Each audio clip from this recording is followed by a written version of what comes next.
Okay, we are live, folks, here from the floor at AFP Icon. This is Tim Sarantonio of Neon One. We are piping things into YouTube Live and Facebook today. I am joined on the floor with Sara Hoshooley. Hi, everybody. Charity Shift. And see, look, watchers, so it's working. So the way that this is going to work, folks, you should be able to hear us. We think that our setup's pretty good at the Fundraising Everywhere booth, so you can actually hear us even with all the noise here. We're just going to have a chat. All right. We can see the comments that are coming in if you're on Facebook or YouTube. So if you wanted to test that out to say hello, we're here from New Orleans on the floor at AFP Icon, but we can talk with you. So this is part of our Connected Fundraising Community initiative, which helps to bring fundraisers together and build that confidence and leadership skills to actually execute some of the things that you hear about in webinars and sessions like that. We're kind of developing this collaborative coaching vision with experts like Sara, as well as each other. So with that said, we're kicking off Donor Gratitude Week.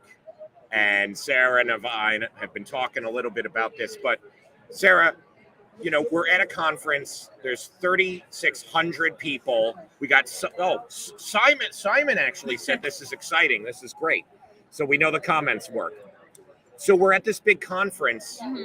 Have you heard anything, seen anything like about the importance of donor gratitude? Let's talk about like the importance of donor gratitude first. Definitely. So just to put it in context, I work a lot with smaller nonprofits, and I think it's really important to be able to take a look at donor stewardship and see how we can change what larger organizations are doing and really implement them in some simple ways. I was hearing some information today, more stats about donor retention rates. Yeah. I can share some depressing information about that. I know, but I think at the end of the day, what it really comes down to is we know that it costs a lot more to replace a donor that we've lost than it does to keep a donor that we already have. And so when we talk about gratitude planning or donor stewardship, is what people might know it more commonly as, we're really talking about building those relationships and keeping our donors who have given to us in the first place. So Fundraising Effectiveness Project data just came out. We actually found that there was a 10% drop in the number of donors that are giving to the sector. Okay, so that just came out yesterday. Dollars were generally flat, but recaptured donors are showing some health there, but especially new donors. New donor retention is 8 out of 10 of the people who give to you last year. They're not coming back this year. So let's maybe zero in on that focus group. How about that? Yeah. Gratitude, it's a new donor. You're going to welcome these people.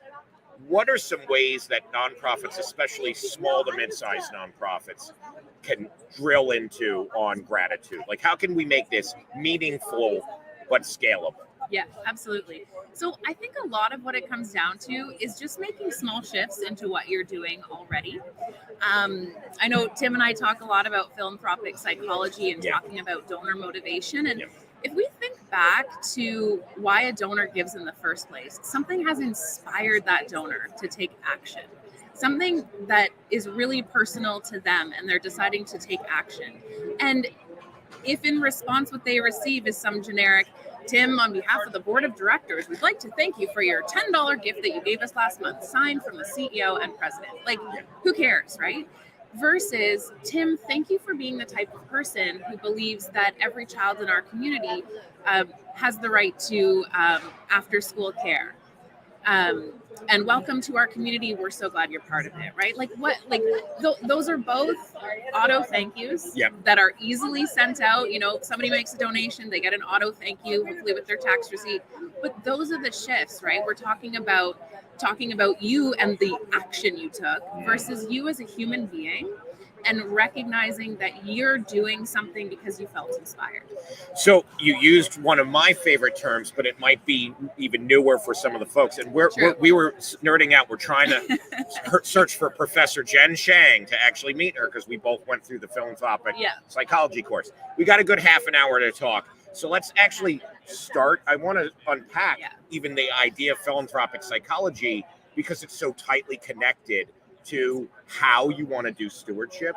So like you went through the course, I went through the course Yeah. too. We have a certificate in philanthropic psychology. What is that? Yeah, great question. So it's really talking about a lot of different concepts, but I think to boil it down, it really is this idea that when people make a donation to a charity, they are essentially identifying the core beliefs of who they are. And trying to get people back to that point. I think when we're doing gratitude planning, we really want to remind people of who they are as an individual. It's talking about the ideal self and who we believe that we are in that moment. And I think there's a real missed opportunity a lot of times where organizations, we almost forget that. We almost forget that a person who's donating is actually telling us something pretty special about themselves and who they see themselves as. So I was just coming off the Generosity Roadshow, which took us from Denver to Tulsa to Richardson, Texas, to now New Orleans here. And I was with a gentleman named Benjamin Johnson. We were driving along, and he's really fascinated by philanthropic psychology. But at the Nonprofit Technology Conference, where we actually started this journey ending here, Julia Campbell and I got into a pretty interesting argument about the difference between a relationship-based type of gift and a identity-based gift. Because people think, oh, I'm supposed to build relationships with people. But where is that gray area nuance that takes it to the next level that even a smaller organization can start to understand? Because here's the situation, and I'll give you the context on here's something that a lot of nonprofits do. So here's the scenario. We're throwing you, we're improv-ing We're this. ad-libbing here. I am a small nonprofit. Yeah. I'm a development director for a small nonprofit. And maybe we have, under $1 million in revenue, a few staff, but it's really one primary development person and an executive director that has been there for 20 years. Yeah. And things look good, but they are getting ready to retire. Where does philanthropic psychology play on building long-term loyalty in that situation? Like, what steps can a nonprofit take to prepare for the departure? Yeah, great question. And I think one of the things to do is really to humanize the work that we're doing. And it's funny because we're fundraisers, we're so connected to each other, and we're really personable, for lack of a better word, but I think sometimes we remove that human element. One of the things that I've seen work really well, especially for small nonprofits, is when you are sending out your messages, have it come from a human being, which seems obvious. A lot of people are sending it directly from their organization. But welcoming in a two-way conversation. So even in your thank you email or in one of your gratitude pieces, being able to say, I'd love to know what inspired your gift. Please feel free to get in touch at any time. You can do that at scale. You can do that, and you can send that to 1,000 people. You can't physically meet with 1,000 people in your, scenario of two people working on fundraising. In terms of like preparing for a departure, and I think it is a big reality. We know turnover is high in our sector, especially for fundraisers. And I think the more that we can do to get people to connect to the organization as opposed to an individual or a person that they've connected with there, and always bring it back to the mission, we can connect the person better to the organization as a whole, so that if unfortunately there is turnover, that connection still stays quite strong. And I think that's where it's so hard to balance. So, okay, you're telling me to focus on the mission. That means we should talk about all the great things that we're doing, right? No. So let's take it. Okay, so we know that mission is important. We want to build a connection between the individual and the organization, not necessarily just the people who work there. But how do we do that in a way that doesn't make it all about the nonprofit, right? Because why is that an important distinction? Isn't it a good thing to talk about how great your nonprofit is? Does anybody want to have communication that's completely one direction? Probably not. I think what happens a lot of times, so two things I'll say about emails, and I am, without knowing who's watching this, I'm going to assume that you're probably in the same situation. So two things. Number one, nonprofits are not emailing enough. Yes. So 54% of donors prefer email as communication. So number one, you're not emailing enough. Number two, when you are emailing, it's too much content. So I see emails all the time that have 7 different topics that are completely unrelated to each other. And I think what happens is nonprofits are saying, oh, all this really cool stuff is happening. We need to tell everybody about it. But I also think that we forget that these are people who have already bought into the organization, right? Yeah. It's almost like there's a saying in sales, it's like, stop selling, right? Like when somebody's already bought in, you don't need to convince them that they've made the right choice by giving to your organization. You need to build a stronger connection. You need to bring them into the community. Of course, you need to tell them what you're working on and all the great work, but you need to make sure that the story is really centering around the relationship with the donor and how they are part of the work that's happening. And I think that's so hard, especially if people are feeling underwater, they're trying to do 100 things with only time for 10, and email is such a powerful mechanism to scale this stuff. We just came out with our new email report, and we're pretty excited about that, but especially for smaller organizations, everything Sarah's talking about, 100%.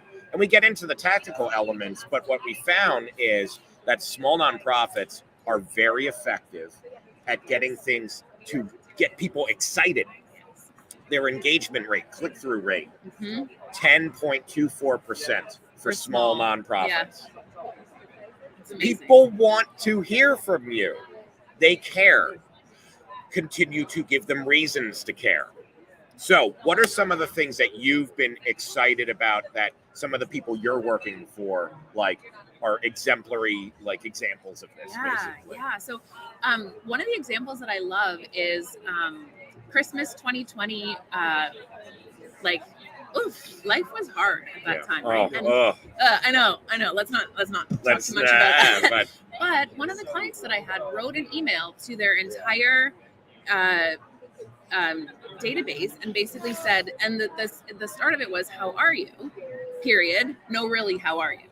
And it was just like that, and people responded, and people their open rates were okay, their click-through rates were okay. This generated so much content, and it was the ED just basically being like, this is, can I swear? This is a shitty time, right? Yes, you can swear. I swore. See, there we go. It's all fine. Yeah. But right, let's be human here, right? And she could have said, it's December 1st and we need to hit our fundraising deadline by the end of the year and give before December 31st and your gift will be matched, which is great. All great messaging. But she approached it as a human being and built those relationships with the donors who were already invested in what they were doing. So I think that's one approach that really works. Another approach, and I really want to recommend this, especially for our smaller organizations that are listening, is to take a look at your most engaged. If you do track your email open rates, whoever is most engaged with your organization, send them a quick email, thank them for being part of your community. Make it really brief and just say, I'd love to tell you what's going on in our organization. It's not a fundraising ask, but I'm wondering if you might have 10 or 15 minutes for a quick phone or Zoom call. You would not believe the feedback on that, especially because major donors, they're used to getting, chatted up with development directors. Kind of these aimless conversations to keep the connection. Exactly. But imagine being a $20 donor. And having that, but you're the person who opens every single email. Maybe you volunteered, maybe you like their posts on social media. You're very engaged and obviously connected to this charity. Why shouldn't the charity be reaching out and learning more about that donor and what inspires them? And it's a simple, again, 15-minute call, and it really, really has had impact. For a lot of organizations I'm working with. So how can organizations prioritize? Yeah, great question. And I'm just going to leave it hanging there. Yeah. I think that there's certain things that you really need to take a hard look at. A lot of the work that I do, when I start with an organization, is a fundraising audit to say what's working, what's not, and also why are you doing these things, right? And like, let's take a critical look. Is it working? Is it not? And if there's something that we want to test, can we test 10%? Can we test 20%? Right? Yes. Can we just try something for a bit? And if it doesn't work, great. It's fine. But if it ends up being successful, can we then remove some of the things that maybe aren't working as well, and we build up that 10% to be 50%, to be 80%, and trying new things, right? I think, and this is one of the things that I hear all the time, and some of the criticisms that I have about conferences like this is that we know that 3% of U.S. and Canadian nonprofits, because you looked into this too, 4% there. Yeah. So, right, like, the vast majority, we're talking the vast, 96, 97% are under 5 million. And so you come and you might hear about work that people are doing, and it seems so abstract or so hard. And even the idea of experimentation is overwhelming to people. So from a project management standpoint, what have you found effective to get people to start to integrate this? Well, it's not a good time for me to do this type of work. How do you break them out of that type of thinking and move them toward actual behavior change in their work? What have you found effective in your consulting? It's bravery, right? It's being able to say, and also to be a little bit humble and say, yeah, we've been doing this for 5 years, and maybe we could be doing it a bit better, right? And it's sometimes it's shutting out the other voices who are saying, I don't like that word, or I don't like how this is written, and just being bold and saying, can we just try it one time and see what happens? That's a fascinating thing that made me think of something. So one of the silliest memes that I did, but was effective, was you ever see that? It's kind of got like this blob type guy, and then somebody bigger comes in and hugs them from behind, and they start getting nervous, right? It's just kind of like this image meme where it's not a real person, it's like a cartoon character, and they're excited and they're holding this ball, and then somebody else comes up and like freaks them out, and the caption's supposed to be like me sending out my fundraising appeal over the weekend, and then when the other person comes in and makes the person nervous, it says the board of directors, board president, emailing, I have a few thoughts over the weekend. That's why you have that face. So how do you get it where you don't have too many cooks in the kitchen in a project? How do you get it where people are heard, and we're looking at the stuff here on the board where Fundraising Everywhere is asking people their emotions and how they want to feel at work. So how do we make it that people feel heard, but that they are also empowered to do the work? So I'm using the actual language people use. So how do you do that? There's no simple trick to it. It is complicated. It is difficult, and I think it requires forward-thinking boards or leadership teams who are able to say, maybe we should just try something new. And I think sometimes you just need to leave things to the expert. I mean, I don't go to the finance team and say, I don't like how you are, inputting our donations. That's not my role. I think the thing with fundraising is that everybody thinks they know how to do it, right? I was about to say marketing too. We found and fundraising and marketing are very intertwined. Communications is key, but it is the one thing that, even if we're going to be honest, at Neon One, the marketing team sometimes goes, why does everybody feel that they know that we can do, somebody else can do our job better? Yeah. And I think true. So to go back to your point in terms of like, how do you push this through, is I think you just need to be able to be bold again and just say, we're going to try this anyways, and we're going to do it this particular way. And, I'm a consultant. I work with small nonprofits, and I actually think it's really disappointing, if I'm honest, that I go into organizations and I say things that staff have already been saying, and they listen to me as an outsider instead of listening to the people who've been saying the same thing all along. That to me is an issue of leadership, and that's a problem. Because like, who am I? I'm an outsider. Who cares, right? Somebody who lives and breathes the organization, they should be the ones that are listened to. Again, the word heard, as we're mentioning, but I think sometimes you do just need to push through and give something a try. I will also say that, and this happens with direct marketing as well, is that when you have too many cooks in the kitchen, you start with this message. You have 10 people saying, I don't like this comma, I don't like this color of font that you've used here. And by the end of it, you've lost all of the value. I think you just need to say, this email's going out, or this strategy is going forward.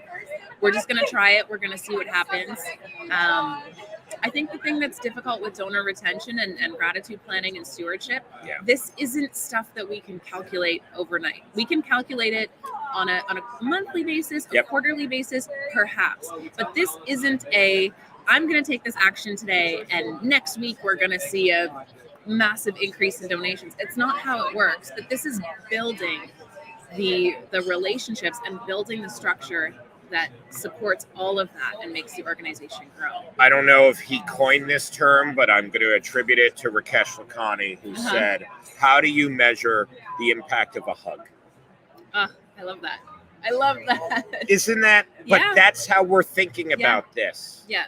And so, okay, we're doing it. We got less than 10 minutes, and I want to give you a little bit of space at the end to talk about the work that you're doing. Okay, round out, brass tacks. We're going to be talking about gratitude in our Slack community for the coming week. If you haven't joined, you can go to neon1.com and sign up, and we'll give you ways that you can join the conversation for the whole week. We're going to run a contest. I want to do a Canva design contest for like a little gratitude postcard. Nice. Because where's the postcard? Oh, I have it. So, what are cheap, affordable, easy ways that you can do things? So I'm going to pitch that question to you, but I'm going to give one little thing that I did.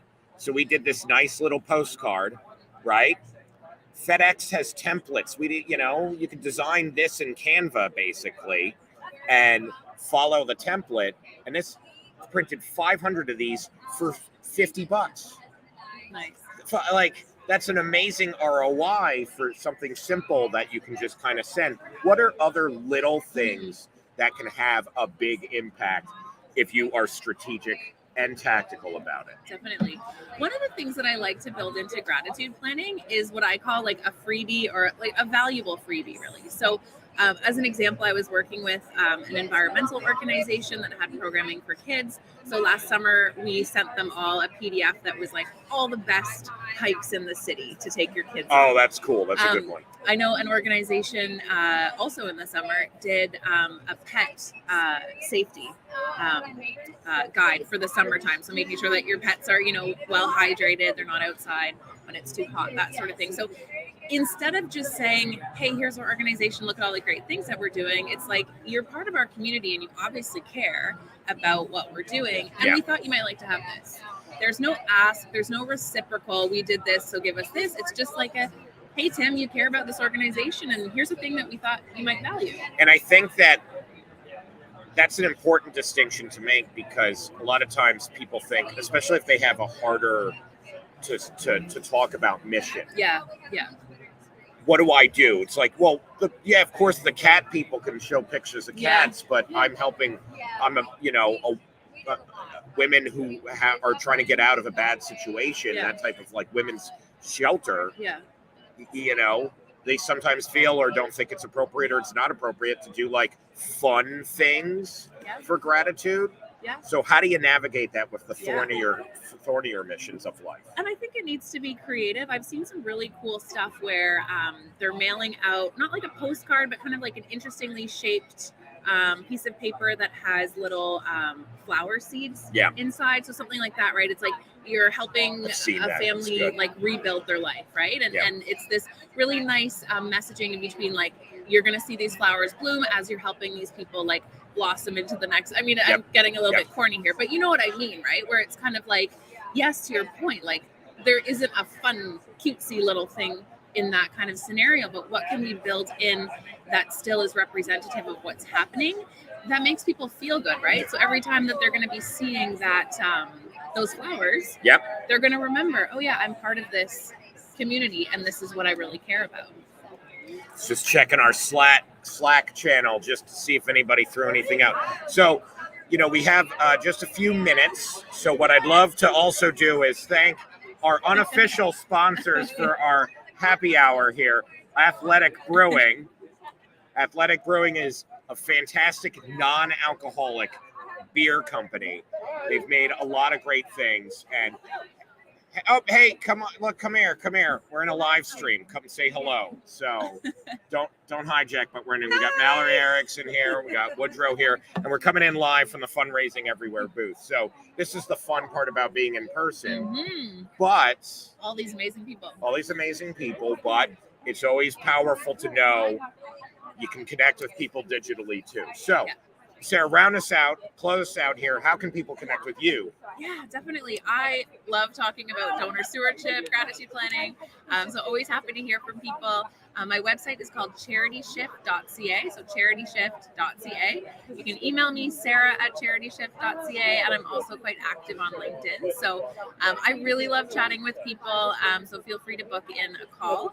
I am going to be doing some coaching around gratitude planning and some gratitude planning audits as well. So really working with organizations to see how are you connecting with donors and what are the little shifts that we can make to help you be even stronger with your gratitude planning. So I think there's a lot of different happy hours and things going on, and so folks, we're going to say goodbye for today, but this is not the end. We're going to kick off an entire week focused on gratitude. Sarah will be there to kind of keep it. Hey, see, there you go, Kim. Hi, Kim. There you go. See, they're all on YouTube. Notice that, right? Oh, so nice. There you go. So we're going to kick off a whole gratitude week in the Connected Fundraising Slack community. Please join us, join the conversation. And Sarah, I want to thank you especially for kind of rolling with this experiment. Yeah, this so is awesome. I think we got something here. So awesome. Thanks. We're going to end the live stream for today, but we will see you there. And happy AFP icon and all that.